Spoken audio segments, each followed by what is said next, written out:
In the summer of 1867, in a remote farming community outside Sedalia, Missouri, 8-year-old Timothy Caldwell became the subject of the most disturbing medical case study ever documented in the American Midwest.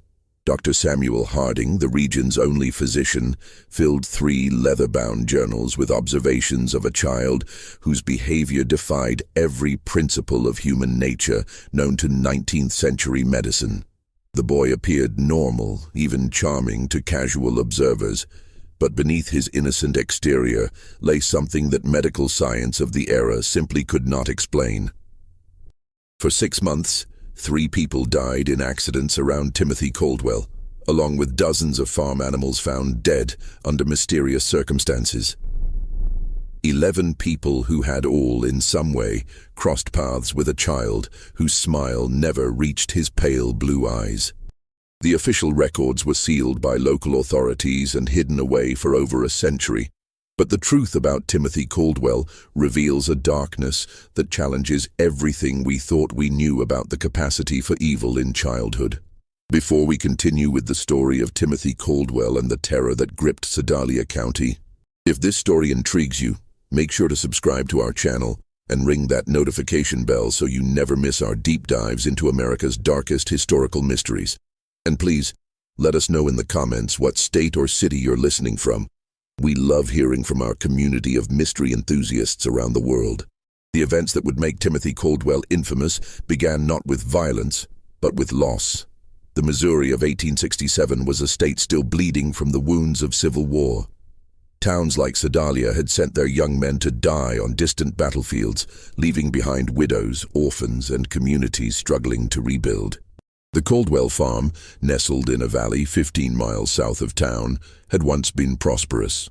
James and Martha Caldwell had built their homestead with dreams of raising cattle and corn, but those dreams died with James at the Battle of Wilson's Creek in 1861.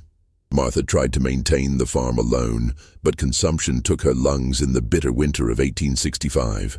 Their son Thomas, barely 21, inherited land he couldn't work and debts he couldn't pay. When Thomas received word that his brother William had died at Andersonville prison, leaving behind a widow and 8-year-old son, he saw both burden and opportunity. The boy, Timothy, would need a home, and Thomas needed help with the endless work of farming. Thomas Caldwell was a hard man, made harder by war and loss. His wife, Sarah, had grown sharp-tongued and bitter during their childless years. Neither was particularly suited for raising a child, especially one who arrived at their door in the spring of 1866, carrying nothing but a small cloth bag and eyes that seemed far too old for his young face. Timothy Caldwell was small for his age, with pale skin that burned easily in the Missouri sun and blonde hair that his Aunt Sarah kept cut short to keep the lice away. He spoke little of his life before the farm, offering only fragments when pressed. His father had been a soldier. His mother had coughed blood. He had lived with neighbors for a while after she died. What struck adults most about Timothy was his politeness. He always said, "Yes, sir," and "Yes, ma'am."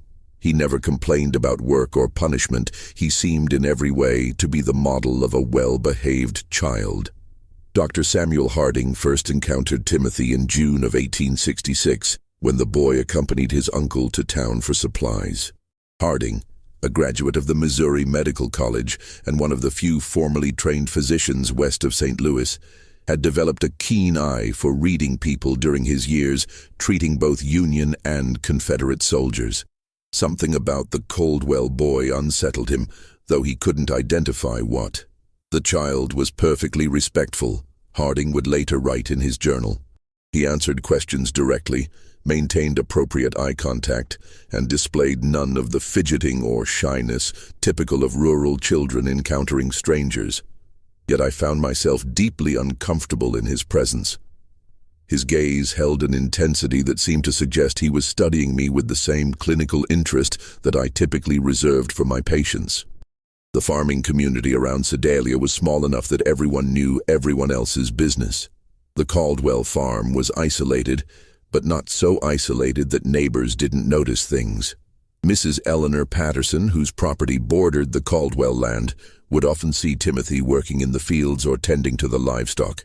She remarked to her husband that the boy worked with unusual focus for a child his age, never seeming to tire, never stopping to play or rest, as children naturally do. It was like watching a little machine, she told her husband Samuel over dinner one evening. He'd work steady from sunrise to sunset, never complaining, never slowing down. Ain't natural for a boy to have no play in him at all. The Patterson farm kept chickens, and Eleanor noticed that her birds became agitated whenever Timothy was near the property line. They would cluster together, squawking and ruffling their feathers, refusing to venture close to the fence that separated the properties. Her husband dismissed it as coincidence, but Eleanor couldn't shake the feeling that the animals sensed something about the boy that humans missed. The first death occurred on a sweltering afternoon in August 1866. Little Mary Fletcher, age 5, was the daughter of the town blacksmith and known throughout the community for her bright laugh and tendency to wander. She had been playing near Willow Creek, a shallow stream that ran between several properties, including the Caldwell farm. Timothy found her body. He arrived at the Fletcher home just as the family was preparing for supper, his clothes damp and his face pale, with what appeared to be genuine distress. "Mrs. Fletcher," he said, his voice steady despite his obvious agitation, "I found Mary by the creek. She's not breathing." The search party that rushed to the creek found Mary Fletcher face down in water barely 18 inches deep. Dr. Harding, summoned immediately, determined that the child had drowned, a tragic but not uncommon accident in rural areas where children played unsupervised near water. What troubled Harding was not the death itself, but Timothy's account of discovering the body. The boy provided an unusually detailed description of exactly where Mary had been found, the position of her body, and the condition of her clothing. When pressed about how he had come to be in that particular spot at that particular time, Timothy explained that he had been looking for a lost calf. The boy's recall was remarkably precise, Harding noted in his journal. He could describe the exact position of the deceased child's limbs, the way her dress had been caught on a submerged branch, even the color of the water around her face.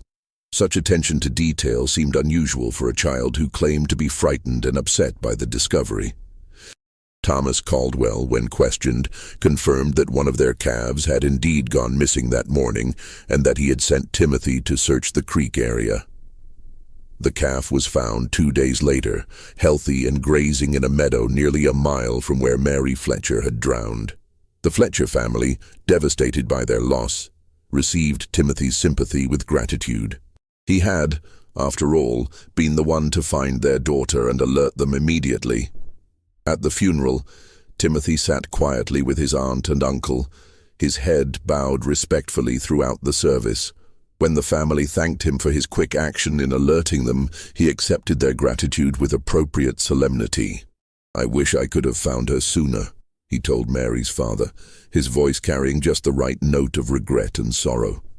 But Eleanor Patterson, watching from across the church, noticed something that nagged at her for days afterward. When Mary Fletcher's mother collapsed in grief during the service, when the sight of the small coffin reduced grown men to tears, Timothy Caldwell's expression never changed. His head was bowed in apparent sorrow, but when he thought no one was looking, his pale blue eyes remained dry and watchful, taking in every detail of the scene around him. The second death came 3 weeks later. Old Henrik Larsson, a Norwegian immigrant who had worked as a logger before arthritis forced him into retirement, was found at the bottom of a rocky outcrop known locally as Devil's Bluff. The bluff overlooked the creek where Mary Fletcher had drowned, and Henrik was known to climb there regularly to check on the wild beehives he tended. Once again, Timothy Caldwell was involved in the discovery. He had been walking home from town when he spotted something unusual at the base of the bluff. "I saw Mr. Larsson's hat caught on a thorn bush," Timothy told the gathering crowd. "I called out to him but got no answer, so I climbed down to look."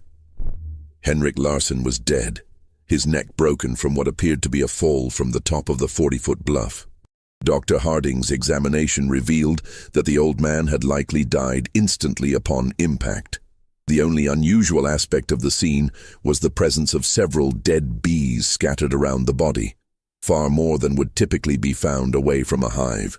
Mr. Larson knew those bluffs better than any man in the county, Samuel Patterson told Dr. Harding after the examination. He'd been climbing up there for 3 years, never had so much as a stumble. Don't make sense he'd fall now. Timothy, when questioned, suggested that perhaps the old man had been stung by bees and lost his footing. He was always talking about how angry they get when you disturb them, the boy said. Maybe they swarmed him and he got confused. Dr. Harding found Timothy's explanation plausible, but something about the scene bothered him. The dead bees were all clustered in a small area directly around Henrik's body. If the old man had disturbed a hive at the top of the bluff, there should have been more evidence of bee activity along his presumed path of flight and fall. Instead, it appeared as though the bees had somehow been concentrated around the impact site. When Harding climbed to the top of the bluff to examine the beehives, he found them intact and showing no signs of recent disturbance. The worker bees were active but not agitated, going about their normal business of gathering nectar from the late summer wildflowers. The third death shattered any illusions about coincidence. In September 1866, 6-year-old Jacob Mills vanished while playing in the woods near his family's cabin. His body was found 4 days later in an abandoned well, nearly half a mile from where he had last been seen. Timothy Caldwell had volunteered to join the search party. For 3 days, Timothy searched alongside the adult volunteers, showing remarkable endurance for a child his age. He seemed to know the woods intimately, guiding searchers through areas that even long-time residents found difficult to navigate.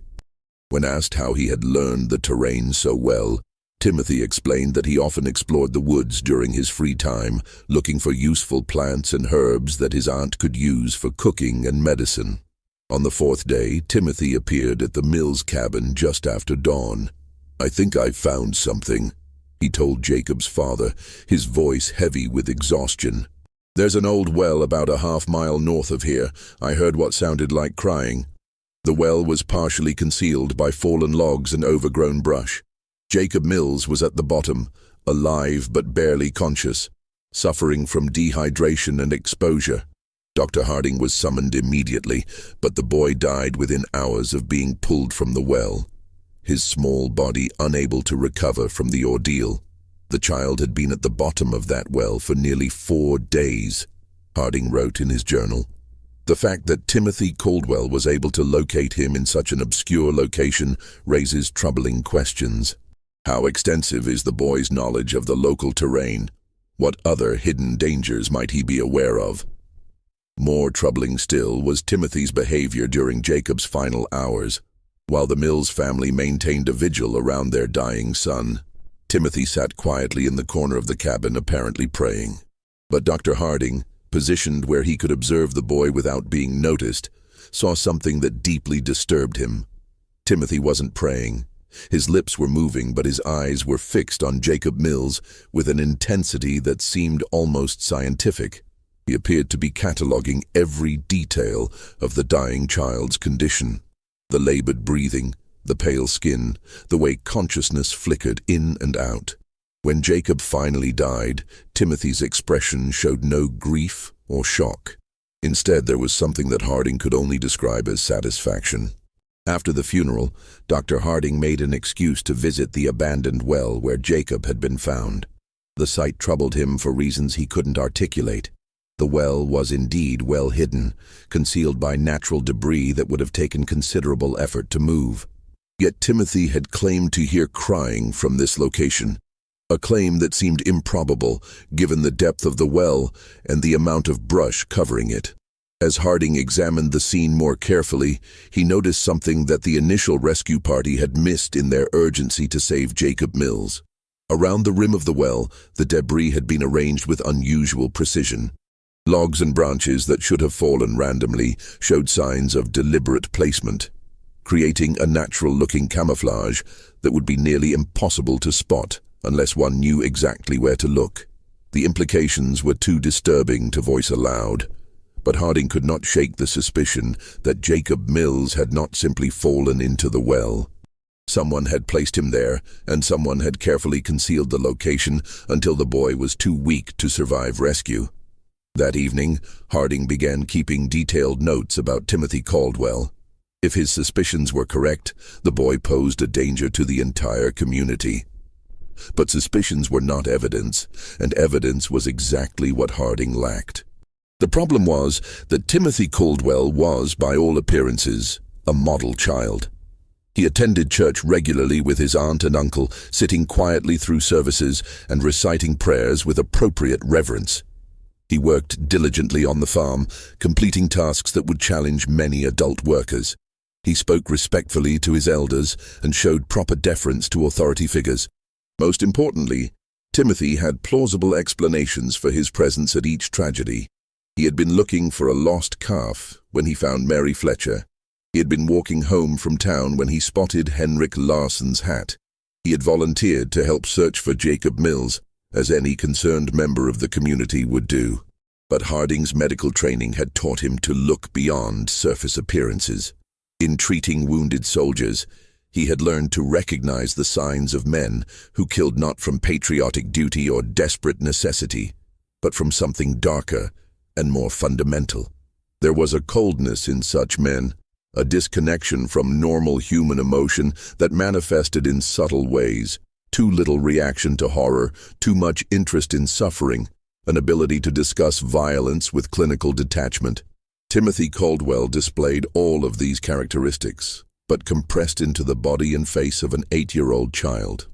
Dr. Harding's investigation began in earnest in October 1866. Using his position as the community's physician, he made regular visits to farms and homes throughout the area, ostensibly checking on the health of families still recovering from the hardships of war. In reality, he was gathering information about Timothy Caldwell. What he discovered painted a disturbing picture of a child who seemed to exist at the center of an ever-widening circle of misfortune. Livestock on neighboring farms had been dying at unusual rates, not from disease, but from what appeared to be accidental injuries.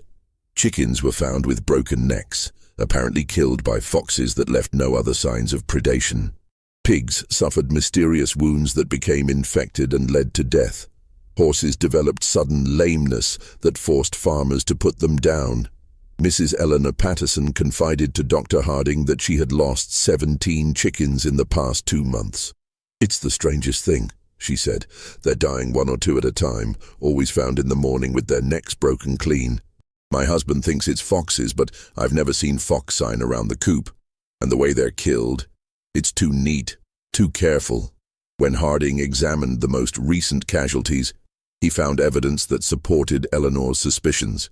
The chickens had been killed with precise force applied to specific points on their necks, a technique that required considerable knowledge of anatomy. It was not the random violence typical of predator attacks, but something much more deliberate and controlled. Similar patterns emerged on other farms. James Wickham had lost 3 calves to what he described as freak accidents. Animals that had somehow managed to strangle themselves on ropes or wedge their heads in fence rails in ways that defied logical explanation. Robert Dunham's prize bull had fallen into a ditch and broken its leg, despite being one of the most sure-footed animals in the county. In every case, the affected farms were within walking distance of the Caldwell property, and in several instances, neighbors reported seeing Timothy in the vicinity around the time of the incidents. "I saw him walking along our fence line the morning before we found the calf," James Wickham told Dr. Harding. "Thought it was odd, him being so far from home, but the boy was always polite when he saw me. Waved and called out a greeting like he was taught proper." Dr. Harding also began paying closer attention to Timothy's behavior during his routine medical visits to the Caldwell farm. The boy was always present during these visits, standing quietly while Dr. Harding examined his aunt and uncle for the various ailments common to farming life. But Harding noticed that Timothy watched these examinations with unusual interest, asking questions about anatomy and medical procedures that seemed advanced for a child his age. "How do you know if someone's really dead?" Timothy asked during one visit, his tone casual as if discussing the weather. "Sometimes people just look like they're sleeping." When pressed to explain his curiosity, Timothy said he was concerned about being able to help if someone was hurt while he was alone on the farm. "Uncle Thomas says I need to know how to handle emergencies since we're so far from town," he explained. The explanation was reasonable, but something about the question disturbed Dr. Harding. There was a clinical quality to Timothy's interest in death and injury that went beyond normal childhood curiosity. The boy asked about the mechanics of dying, how long it took, what signs to look for, whether people could survive various types of trauma, with the same detached interest that a medical student might show when studying cadavers. During these conversations, Harding began testing Timothy's knowledge with deliberately false information, claiming that certain injuries were fatal when they were not, or that specific symptoms indicated particular conditions. Timothy never challenged these false statements directly, but Harding noticed that the boy filed away every piece of information with remarkable retention. More disturbing still was Timothy's response to Dr. Harding's stories about treating wounded soldiers during the war. While most children showed appropriate shock or sadness when hearing about battlefield injuries, Timothy listened with rapt attention, asking detailed questions about wound patterns, blood loss, and survival rates. "Did they scream a lot when you cut off their arms?" Timothy asked during one such conversation, his pale blue eyes fixed intently on Dr. Harding's face. "Or were they too hurt to make noise?" The question, delivered in Timothy's characteristically polite tone, sent a chill through Dr. Harding that he would never forget. By November 1866, Dr. Harding had filled nearly 2 complete journals with observations about Timothy Caldwell. The picture that emerged was that of a child who possessed an adult's understanding of violence and death, combined with a complete absence of normal human empathy. But documentation was not the same as evidence, and evidence was what Harding would need if he hoped to protect the community from what he increasingly believed was a dangerous predator. The opportunity to gather that evidence came when Thomas Caldwell injured his back during the fall harvest. The injury required bed rest and daily medical visits, giving Dr. Harding unprecedented access to the Caldwell household. During these visits, he began engaging Timothy in longer conversations, carefully probing to understand the extent of the boy's knowledge and the nature of his thoughts. What he discovered exceeded his worst fears. Timothy Caldwell had been conducting experiments on living creatures for months, possibly years. Using a combination of careful questioning and direct observation, Dr. Harding determined that the boy had been systematically capturing and torturing small animals, studying their responses to various forms of injury and distress. Timothy had mentioned the cave during one of their conversations, describing it as a place where he went to think and be alone. When Dr. Harding investigated the site, he found a carefully organized collection of animal bones, crude surgical instruments fashioned from farm tools, and a series of detailed drawings that documented various experiments in torture and mutilation. The drawings were the most disturbing discovery. Rendered with surprising artistic skill for a child, they showed rabbits, squirrels, birds, and larger animals in various stages of dissection and injury. Each drawing was accompanied by notes written in Timothy's careful handwriting, describing the animal's reactions, the time it took to die, and observations about which methods caused the most suffering. Subject remained conscious for approximately 10 minutes after removal of eyes. Read one notation beside a detailed drawing of a rabbit. Vocalizations decreased gradually. Movement ceased after application of pressure to throat. Dr. Harding realized that Timothy had been using the community's animals as subjects for increasingly sophisticated experiments in cruelty. The accidental deaths on neighboring farms were actually the result of Timothy's desire to test his methods on larger subjects. But the most chilling discovery was a newer set of drawings that showed human figures instead of animals. These sketches depicted children and adults in various poses of distress and injury, each accompanied by speculative notes about human anatomy and potential methods of causing harm. One drawing showed a figure that was unmistakably Mary Fletcher, the first child to die. Another depicted Henrik Larsen, A third showed Jacob Mills at the bottom of a well, with detailed annotations about the effects of dehydration and exposure on the human body. Timothy Caldwell had not simply been present when these people died. He had planned their deaths, executed those plans with methodical precision, and documented the results for future study. As Dr. Harding would soon discover, the horror in Sedalia County was far from over. If this story is giving you chills, share this video with a friend who loves dark mysteries, hit that like button to support our content, and don't forget to subscribe to never miss stories like this. Let's discover together what happens next. Dr. Harding faced an impossible situation. The evidence in the cave proved that Timothy Caldwell was responsible for multiple deaths, but that evidence had been obtained through what amounted to illegal search.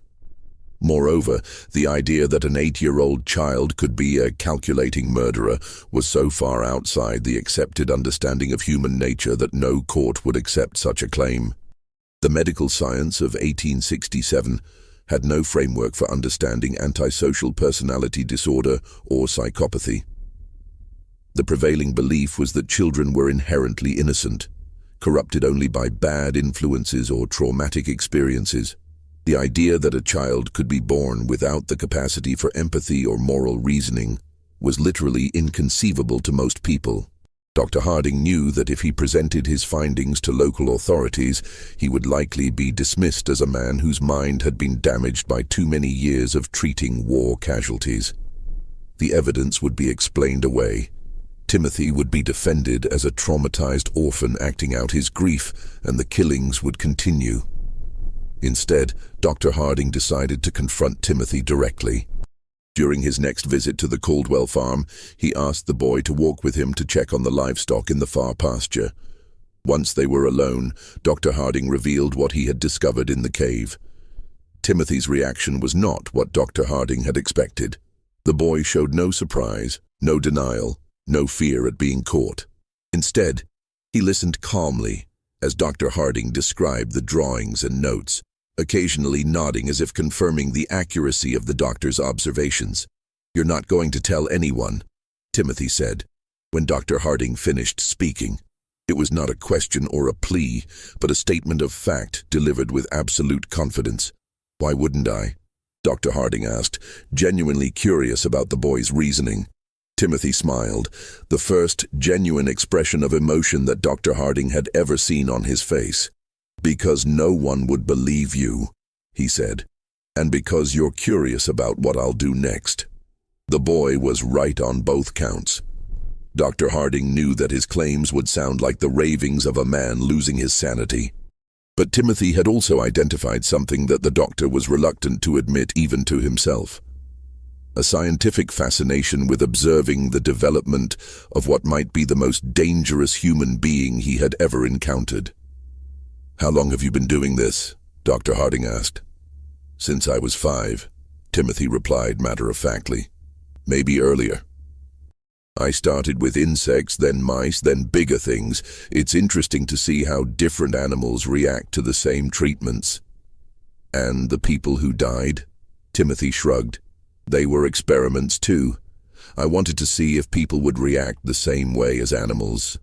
They do, mostly, but they're better at understanding what's happening to them. That makes it more interesting." Dr. Harding felt a chill that had nothing to do with the November air. "What are you planning to do next?" Timothy considered the question seriously before answering. "I need to find out what happens when you hurt someone who trusts you completely. Someone who wouldn't suspect anything until it was too late." The implication was clear. Timothy was planning to kill his aunt and uncle. Dr. Harding knew he had perhaps days, possibly only hours, before Timothy acted on his plans. The boy had revealed his intentions with the casual confidence of someone who believed himself untouchable, and past experience suggested that Timothy did not delay once he had decided on a course of action. That evening, Dr. Harding visited Sheriff William Crawford in Sedalia. Crawford was a practical man who had served with distinction in the Union Army and had little patience for theories or speculation. But he also trusted Dr. Harding's judgment and was willing to listen to evidence, regardless of how unusual the circumstances might be. Dr. Harding presented his case carefully, focusing on verifiable facts rather than psychological theories. He showed Crawford the drawings and notes from the cave, pointed out the pattern of deaths and accidents surrounding Timothy, and documented the boy's unusual knowledge of anatomy and violence. Most importantly, Dr. Harding revealed Timothy's stated intention to kill his aunt and uncle. This was information that could not be ignored, regardless of the source. "Even if half of what you're telling me is true," Sheriff Crawford said after reviewing the evidence, examining each disturbing drawing with growing alarm, "we can't arrest a child for drawings and suspicions, but we can watch him, and we can be ready to act if he tries anything." Crawford studied the anatomical precision of Timothy's sketches, noting details that even his experience as a Civil War veteran hadn't prepared him for. The two men spent hours developing their strategy, bringing in Crawford's most trusted deputies, men who had served under him during the war and could be counted on to remain steady under pressure. Dr. Harding and Sheriff Crawford developed a comprehensive plan. Dr. Harding would arrive at the Caldwell farm at his usual time, bringing laudanum ostensibly for Thomas's pain management, but actually to keep both Thomas and Sarah sedated enough to prevent Timothy from harming them easily. Sheriff Crawford and his deputies would position themselves strategically around the farm property, close enough to respond quickly but far enough away to avoid detection. The plan was put into effect the following morning. As Dr. Harding approached the farmhouse in his buggy, he noticed immediately that something was different. The usual morning sounds of farm activity, chickens pecking in the yard, pigs grunting in their pen, were absent. The property held an unsettling quiet that made his skin crawl. Timothy appeared in the doorway before Dr. Harding had even climbed down from his buggy. The boy stood perfectly still, his pale blue eyes tracking the doctor's movements with predatory focus. He was dressed in his usual work clothes, but Dr. Harding noticed that Timothy's sleeves were rolled up past his elbows, and his hands appeared to have been scrubbed recently, the kind of thorough cleaning that suggested preparation for messy work. "Good morning, Dr. Harding," Timothy said, his voice carrying its characteristic politeness, but something underneath had changed. There was an anticipation there, an excitement that the boy was struggling to contain. "I've been waiting for you." The words sent a chill through Dr. Harding. Timothy's use of waiting suggested that he had been expecting this visit, had perhaps even been counting on it as part of whatever plan he had set in motion. Inside the house, Dr. Harding found Thomas and Sarah Caldwell in their bedroom, both apparently sleeping peacefully. But as he approached Thomas's bed to check his condition, he noticed that the man's breathing was unusually shallow, and his skin had taken on a grayish pallor that suggested more than natural sleep. "What did you give them?" Dr. Harding asked quietly, not turning to look at Timothy but knowing the boy was watching every move he made. "Just some herbs I found in the woods," Timothy replied, his tone innocent but his choice of words deliberate. "There are so many interesting plants growing wild around here. Some of them have very useful properties." Dr. Harding checked Thomas's pulse and found it weak but steady. Sarah showed similar symptoms. She was deeply unconscious but still alive. Whatever Timothy had used, he had been careful about the dosage. The boy wanted his victims helpless but alive, at least for now. "They're not going to wake up for several hours," Timothy continued conversationally. "That should give us plenty of time to talk without interruption." The conversation that followed was unlike anything Dr. Harding had ever experienced. Timothy spoke about murder and torture with the clinical detachment of a medical professor discussing anatomy. He described his experiments on animals and humans with scientific precision, explaining his methodologies and the insights he had gained from each death. "Mary Fletcher taught me that drowning is actually quite slow," Timothy said, settling into a chair as if beginning a pleasant afternoon chat. "Everyone thinks people just slip under the water and disappear, but that's not how it works at all. There's struggling and panic, and this interesting pattern of breathing attempts before the person finally gives up. I had to hold her down for almost 3 minutes before she stopped fighting."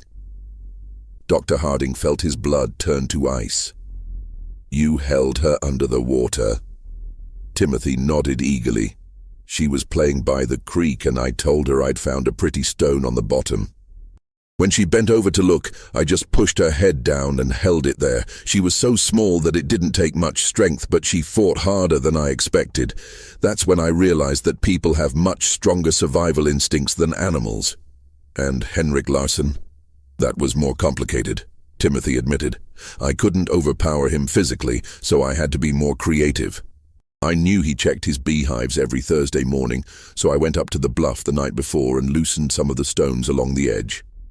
Then I collected bees from one of his hives and put them in a cloth bag. Timothy's eyes gleamed as he described his methodology. When Mr. Larsson climbed up to check the hives, I was waiting behind some rocks. I threw the bag of bees at his face and started shouting that there was a massive swarm attacking him. He panicked and stumbled backward, right over the edge where I'd weakened the stone barrier. The fall killed him instantly, just like I calculated it would. And Jacob Mills. Jacob was the most interesting of all, Timothy said, his voice taking on the tone of a teacher sharing a particularly fascinating lesson. I didn't kill him quickly like the others. I wanted to see what would happen if someone died slowly, over several days. So I convinced him to follow me into the woods by telling him I'd found a family of baby raccoons. Timothy paused, seeming to savor the memory. Jacob was so concerned about the imaginary baby animals that he didn't think twice about the danger. I helped him climb down into the well, then I moved the logs and brush to cover the opening. I visited him every day for 4 days, bringing him just enough water to keep him alive, but not enough to let him recover his strength. Dr. Harding realized that Timothy was no longer speaking hypothetically about future experiments. The boy had specific plans, and those plans clearly included the people currently in the house. "What are you planning to do with your aunt and uncle?" Dr. Harding asked directly. Timothy's genuine smile returned, broader than Dr. Harding had ever seen it. "That's where you come in, Dr. Harding. See, all of my previous experiments have been with people who didn't know what was happening to them until it was too late. But you're different. You understand exactly what I am and what I'm capable of. That makes you the perfect subject for a completely new type of study." As Timothy spoke, he began moving around the room, gathering items that Dr. Harding recognized as potential weapons: rope from the barn, a heavy candlestick from the mantelpiece, several sharp kitchen implements. The boy organized his tools with methodical precision, as if preparing for surgery. "I want to find out what happens when someone who knows they're going to die tries to save people they care about," Timothy continued, his excitement growing. "Will you sacrifice yourself to save Uncle Thomas and Aunt Sarah? Will you try to fight me even though you know I've planned for that possibility? Will you try to run away and abandon them to save yourself?" Dr. Harding knew that the time for conversation had passed. Timothy had revealed enough of his plans to make clear that everyone in the house was in immediate mortal danger. He drew the pistol from his medical bag and pointed it at the boy. "Step away from the knives, Timothy," Dr. Harding said, his voice steady despite his racing heart. Timothy looked at the pistol with interest rather than fear. "That's a Navy Colt, isn't it?" he asked conversationally. "I've seen pictures of them in books about the war. How many bullets does it hold?" "6, Dr. Harding replied automatically, then immediately regretted providing the information. "And how many people are you trying to protect?" Timothy asked. "There's Uncle Thomas, Aunt Sarah, yourself, and presumably the 3 law enforcement officers outside.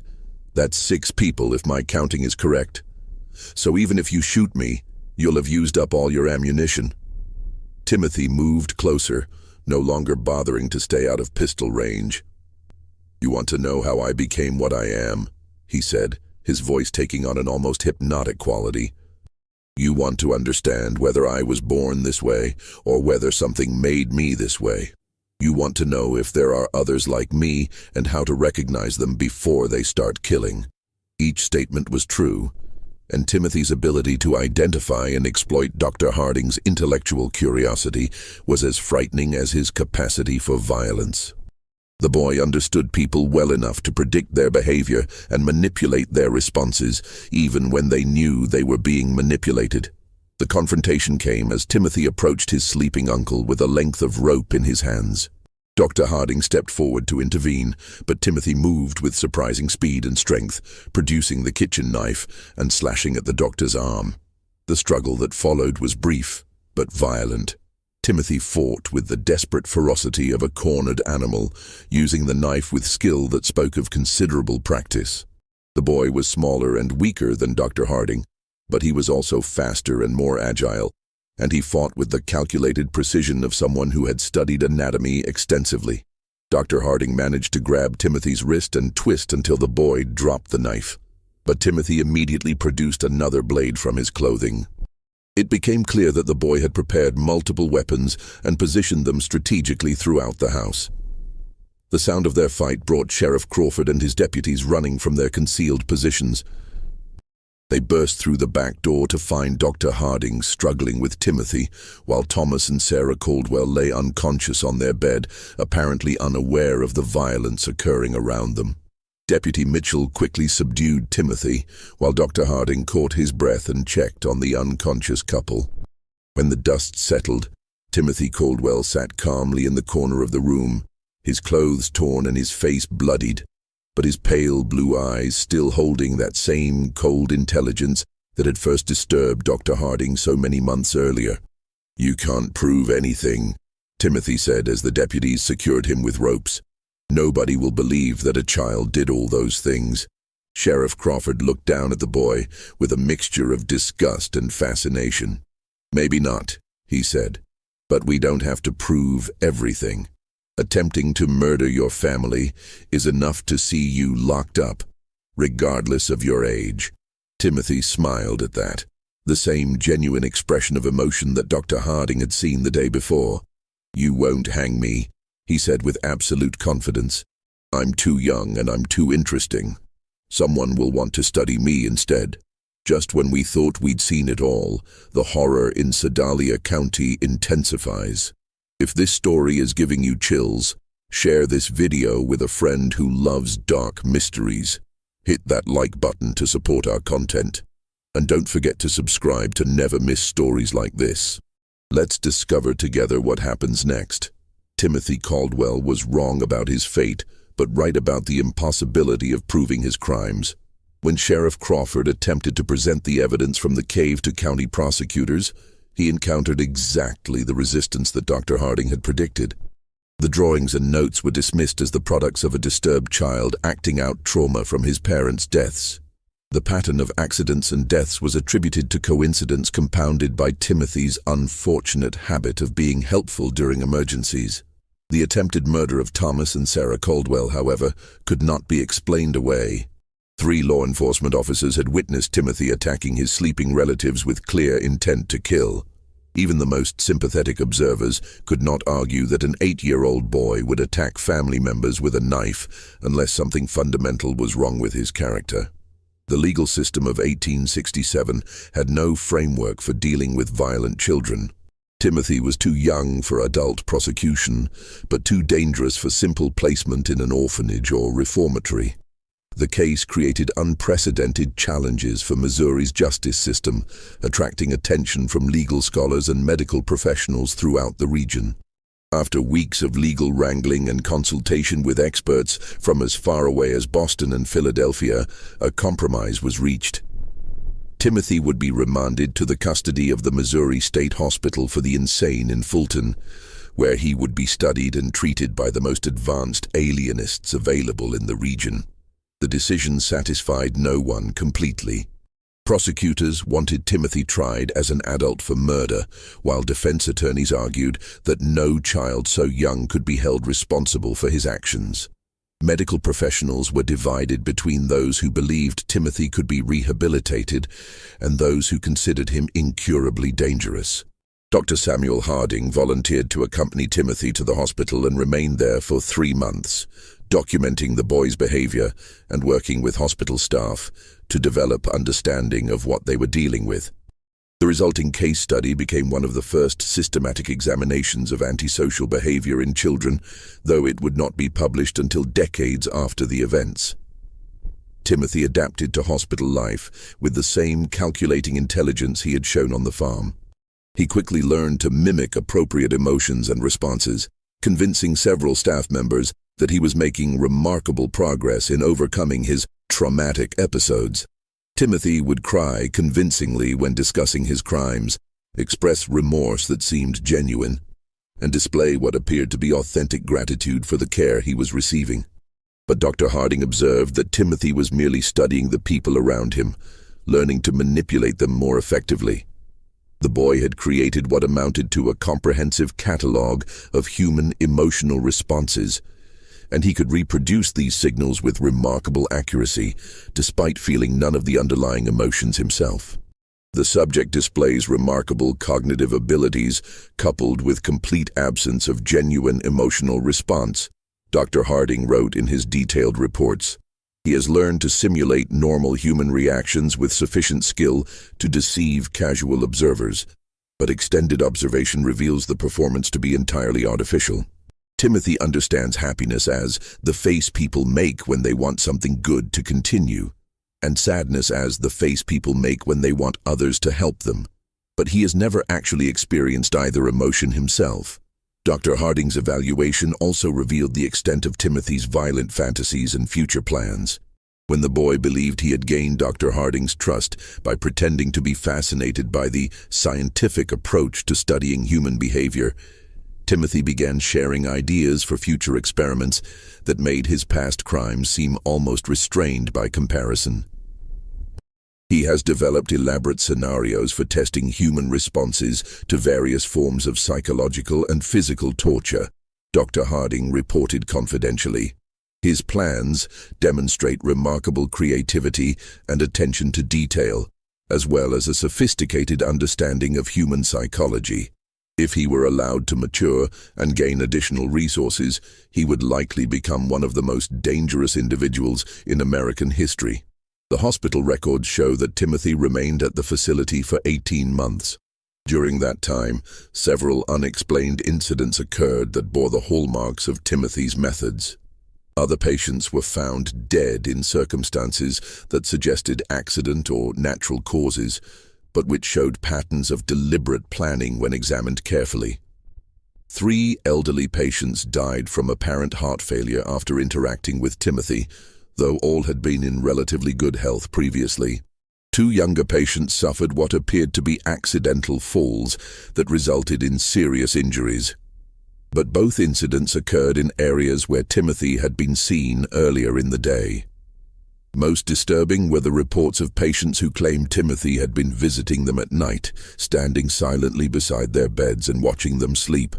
Hospital staff who worked closely with Timothy also began experiencing unusual problems. Several nurses reported persistent nightmares after spending time with the boy, dreams that often featured detailed scenarios of violence and death.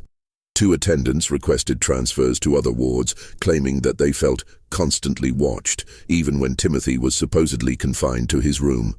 Dr. Martha Fitzgerald, who had been brought in to provide additional expertise in treating Timothy, discovered that the boy had been keeping a secret journal. Timothy had convinced one of the nurses to provide him with paper and pencil for therapeutic writing exercises, claiming that recording his thoughts and feelings would help him process his emotions more effectively. The journal appeared to contain exactly what Timothy had claimed: daily entries describing his thoughts, his regrets about past actions, and his hopes for future rehabilitation. The writing was appropriately childlike in its language and emotional content, and it painted a picture of a deeply troubled but fundamentally redeemable young person struggling to overcome traumatic experiences. But Dr. Fitzgerald's training in European psychiatric techniques included familiarity with coded communication systems. When she applied analytical methods to Timothy's journal, she discovered that the innocent-seeming entries contained a sophisticated cipher system. The decoded messages revealed Timothy's true thoughts and plans in disturbing detail. Rather than experiencing remorse or rehabilitation, he was conducting a systematic study of the hospital, its staff, and its security procedures. His goal was not merely to escape, but to use his time in confinement to develop more advanced techniques for manipulation and murder. Day 47. Dr. F believes my tears during today's session were authentic. Read one decoded entry. Her response pattern indicates increased sympathy and reduced suspicion. Estimate 3 more weeks of consistent performance will be required to establish sufficient trust for physical contact during sessions.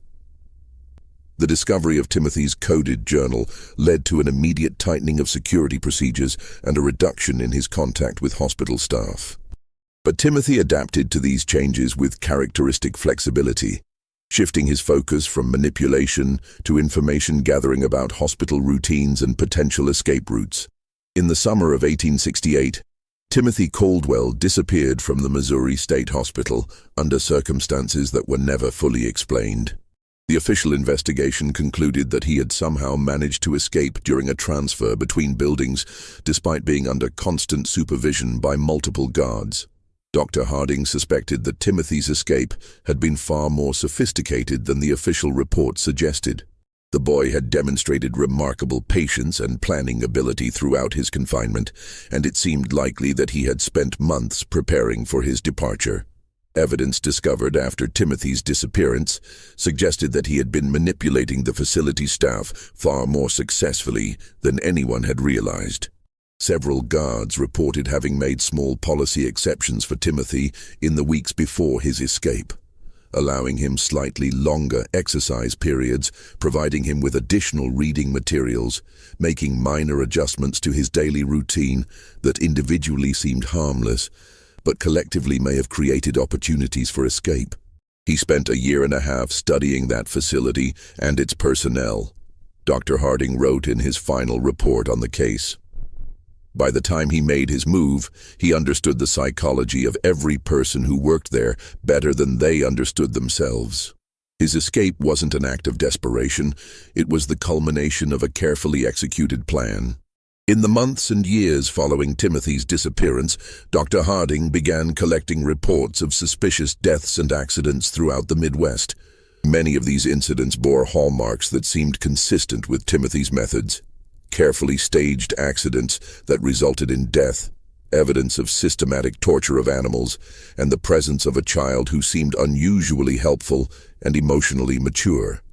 The challenge was that Timothy would now be older, potentially strong enough to overpower adult victims, and certainly sophisticated enough to avoid the mistakes that had led to his original capture.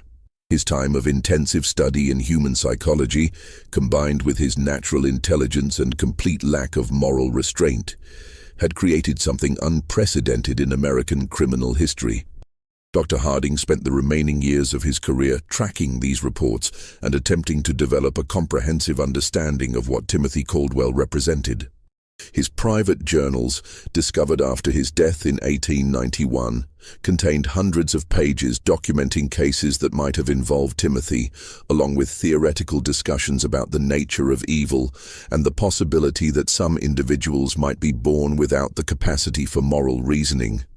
The broader implications of Timothy's case continued to influence discussions about criminal justice, child psychology, and mental health treatment for decades after his disappearance.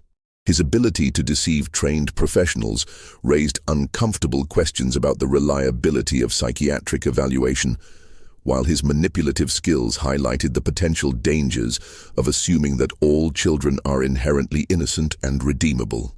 The Caldwell farm was abandoned after Thomas and Sarah recovered from their ordeal.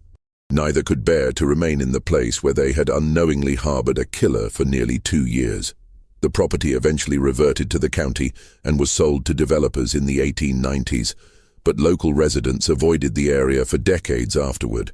The cave where Timothy had conducted his experiments was sealed by Sheriff Crawford shortly after the boy's arrest, but the location was never forgotten by those who knew of its significance. Local legend claimed that the cave was cursed and that animals would not graze in the surrounding area.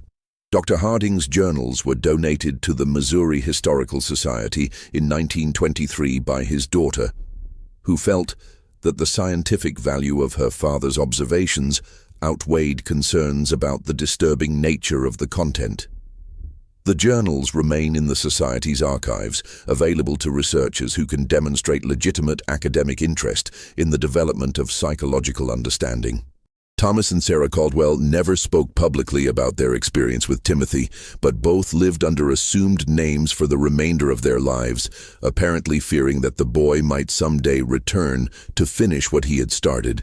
Sarah died in 1889, and Thomas followed in 1894. Neither ever had children of their own. In his final journal entry, written just days before his death in 1891, Dr. Harding reflected on the broader implications of Timothy's case. "I have spent 24 years trying to understand what Timothy Caldwell represented, and I fear I have reached a disturbing conclusion. Timothy was not an aberration. He was a glimpse into what human beings might become when stripped of the moral and emotional constraints that we consider fundamental to our nature. If he survived to adulthood, then somewhere in America, there walks a man who understands human psychology better than any trained professional, who can manipulate people with supernatural skill, and who views the rest of humanity as nothing more than subjects for experimentation." This mystery shows us that evil can wear the face of innocence, and that our assumptions about childhood and human nature may be dangerously naive. The case of Timothy Caldwell forces us to confront uncomfortable questions about the nature of moral development and the possibility that some individuals may be born without the capacity for empathy or conscience that we consider fundamental to humanity. What do you think of this story? Do you believe everything was revealed, or might there be more to Timothy Caldwell's fate than the official records suggest?